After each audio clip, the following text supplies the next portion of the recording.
Hello everyone, welcome to my channel. I hope everyone is having a wonderful day. It was a foggy Tuesday morning in London when the now infamous Keir Starmer interview aired live on Good Morning Britain.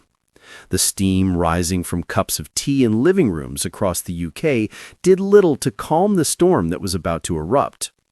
By 8:07 a.m., Twitter was ablaze, hashtags were trending, and the word "out of touch" was echoing louder than Big Ben on New Year's Eve. But how did it all spiral out of control? Susanna Reid, calm and composed as ever, welcomed the Labour leader with her trademark diplomacy. "Sir Keir, thank you for joining us this morning." Starmer smiled, polished and prepared. Or so he thought. The first few minutes went as expected. Policy talk, NHS funding, the cost of living crisis.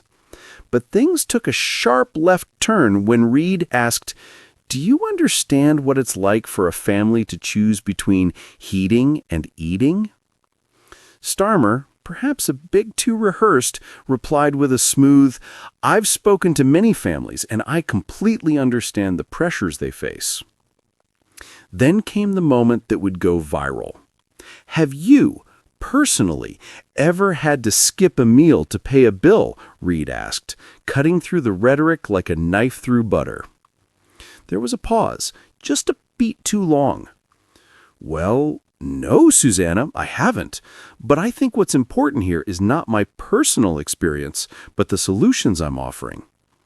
The internet didn't wait for the rest of the sentence. By 9 a.m., TikToks were recreating the moment with overdramatic zoom-ins and popcorn-eating reactions. Memes popped up like mushrooms after rain. One viral post had a photoshopped Starmer sitting on a golden throne labeled "Leader of the People," but not those people.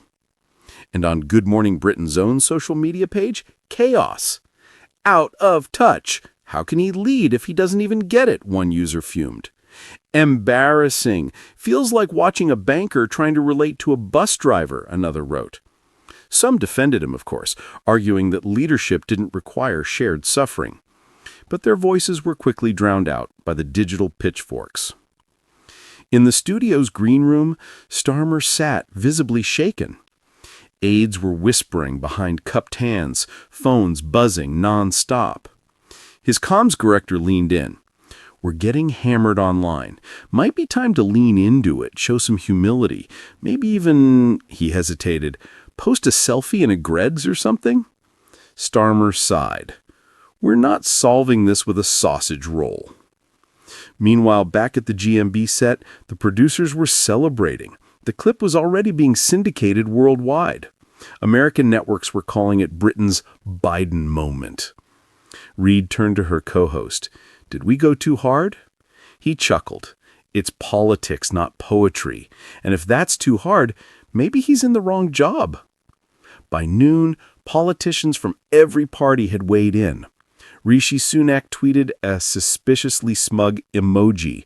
Nigel Farage posted a reaction video with a pint in hand. Even Boris Johnson emerged from whatever luxury retreat he was hiding in, only to say, "Rather like a cricket match with no bat. Spectacular miss, old boy." By dinner time, Keir Starmer's team issued a carefully crafted statement. "I may not have lived through the worst of what many British families are facing today, but I am listening, I am learning, and I will fight to ensure no one has to make those impossible choices again." But the damage was done. The morning after, tabloids screamed with headlines. "Sir out of touch! Keir's kitchen crisis! GMB grilling leaves Starmer well done!" And across Britain, the question lingered in kitchens, pubs, buses, and breakfast tables. Can someone who's never had to choose between heating and eating really lead those who do? Only time would tell. But one thing was certain.